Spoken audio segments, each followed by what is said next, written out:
Greetings, Otaku Faithful. Thank you for joining me again this week. Once again, it's Larry Williams, OAW Commander-in-Chief, and I'm here to bring you yet again another music album review segment right here on Otaku Assemble Weekly. As always, here to bring you yet again another weekly music album review. Now, I want to take this opportunity to thank you guys for checking out my first solo music album review, which was my review of Egypt Central's White Rabbit. And granted, like I said, trying new things out with the channel. And even though the video didn't do as well as I thought it would, it still did pretty well to say that, the thing about the music album review segment that I really think I need to get across before I get into this next review is that, everyone has different tastes in music. Just like everyone has different tastes in movies, everyone has different tastes in books, TV shows, video games, anime, manga. Everyone has different tastes. And, just like anything on my channel that I review, it's because I want to review it, Like I said, Egypt Central's White Rabbit, that's an album I was highly anticipating. I was really looking forward to. Pretty much, okay, so you have different tastes than me. That's the beauty of it. If we all had the same taste in music, the world would be pretty damn stale. There wouldn't be so many different types of music if we all had the same fucking taste. Why? Because no one would do anything different. The fact that we do have different tastes is what's so fucking cool about it. But and like I said, I think there was a debate about different tastes in music that happened in the comments. That's good, but keep it clean, people, please. Keep it clean. Don't insult each other. It makes for a good fight, but let's just keep it clean. But yeah, other than that, what can you expect to see from this segment is me reviewing albums from bands that I personally like or that I find interesting enough to review. And I won't just be doing rock music. I'll be doing pretty much any album that I'm interested in doing. Why? Because while, rock, metal, rap, J-pop are that's the music I listen to the most, I get down on country. I love me some Rascal Flatts. Love me some Willie Nelson, man. Love me some. R&B. Now, granted, I do like old school better than new school R&B. But man, I get down on some old school, boy. Luther, Teddy Pendergrass, the Spinners, the Temptations, Four Tops. Come on, man. That's my shit, man. Johnny Taylor, man. I get down on that shit, man. Love me some of that, man. Love me some. So yeah, the goal is to see a large variety of music being reviewed in this segment on this channel. That is the goal. And for the most part right now, I'm pretty much just like new albums that are just released or that have been released in a fairly recent amount of time. Like those I'm going to try, pick up and review as soon as they come out because, they're fresh and they're new. But, for weeks when there isn't an album being reviewed that when there isn't an album that I particularly want to review being released that week, I'll go into my classics, man. Look, I'm going to go ahead and I'm going to use my MP3 player as I'm actually using it in this review. But man, the type of shit that I really want to get into reviewing that I already, that's already been released that I already love, man. Alter Bridge, Creed, my two favorite bands. Okay, Breaking Benjamin, anybody? Hello? Celtic Woman, love fucking them. Crossfade, which will actually be the review for next week. Disturbed, Eminem, Fall Out Boy, Godsmack. I got fucking soundtracks I want to fucking review. Hollywood Undead, man. James Blunt, Korn, Lil Wayne, Lupe Fiasco, Maroon 5, okay?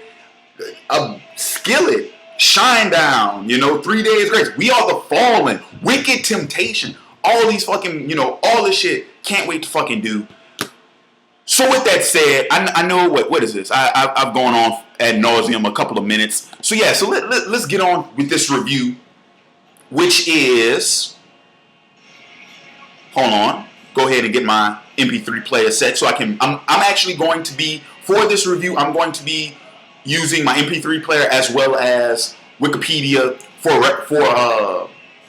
referencing information for this review. But this week, I'm going to go ahead and review Seether's newest album entitled Holding On to Strings, Better Left to Fray. Now, let me go ahead and just address that number one. The title is really fucking good. When I found out about the title, but I can't even remember how. I think I found out on Wikipedia. I was just looking at albums being released in 2011, and I saw that Seether had a new album. I was like, oh, okay. I might want to check that out when it comes out. And after finding out the title, I was like, oh, man, that's really good. So, yeah, so let me get into this album. Now, number one, I'm going to go ahead let you guys know about the personnel on this album right quick. We have Sean Morgan, lead vocals, rhythm guitar. We have Dale Stewart, bass, backing vocals. We have John Humphrey on drums. We have Troy McLawhorn on lead guitar. And we have Brendan O'Brien, the producer. So that's the personnel on this album. Now, what did I think about this album?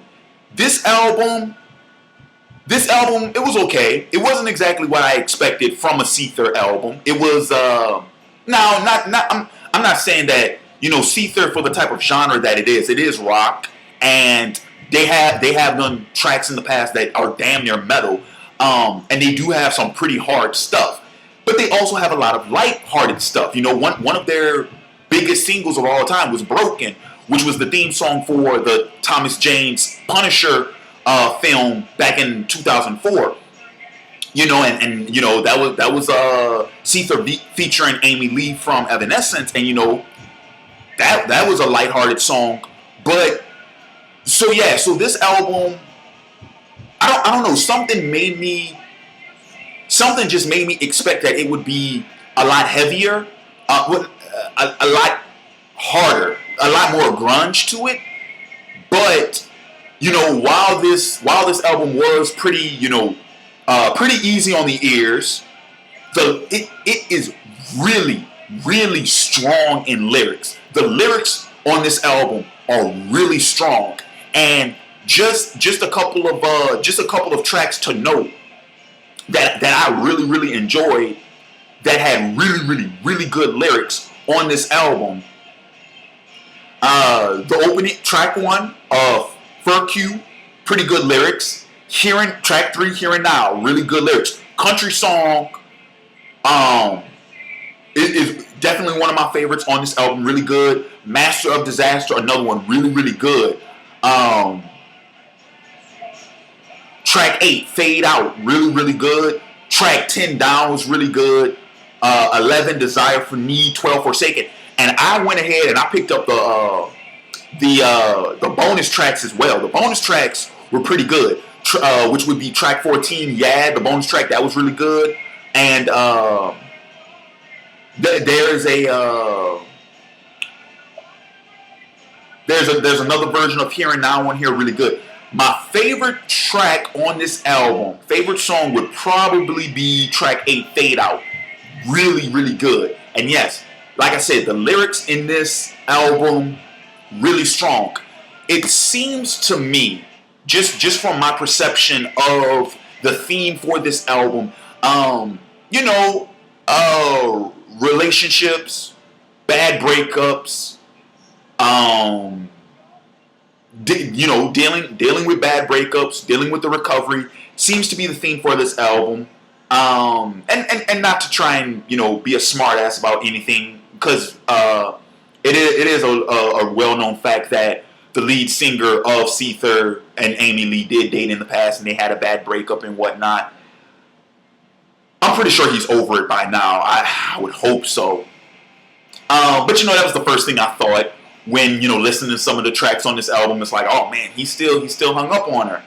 But with that said, especially me with recent events that's been going on in my personal life, this album was very, very well received in my regard. It was very well received.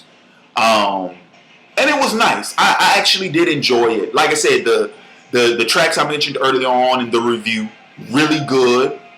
Fade Out, I really am digging that song. But yeah, that seems to be the general theme of this album. Relationships, breakups, recovery, moving on. Seems to be the central theme. And other than that, let's see. I should have made notes before I did this review, and I apologize for that, because there are a few tracks where certain performances on said tracks do need to be pointed out, and I wish I could have done that. I'll be sure to do that with my next review, most definitely. Once again, I apologize for that. But, there are some tracks where the drums, dead fucking on, like really well done. Guitars, the strings, really well done. The vocals are pretty much well done throughout the entire album. I will say that. I will say that much. The vocals are pretty fucking solid throughout the entire album. But let's see. Other than that, what else? I'm trying to think. What else can I did? I did tracks. I did lyrics, performances, theme. Yeah, that might actually do it. Yeah, this video's long enough. So that'll do it for my review of Seether's latest album, Holding On to Strings Better Left to Fray. Once again, guys, it was a pretty good album. And while some of the tracks I may not been feeling the melody so much, the lyrics made up for it, because this album is heavy in lyrics, and they're really good. So guys, go ahead, pick this up. Let me know what you think in the comments below. Let me know what you think about the review in the comments below. Let me know how I'm doing with these music reviews. I can only get better. So let me know. Got some constructive criticism? By all means. Got some hate? By all means. But thank you for joining me again this week. I know this is late. This video was supposed to be posted on Thursday. Gonna be uploaded on Monday. I know I'm late. But stick around for my movie review segment, where I will be taking a look at Super 8. Yes, Super 8 review coming up. Other than that, that'll do it for me this week. This is Larry Williams, OAW Commander-in-Chief. I'm signing off, and I'll catch you cats later. Peace.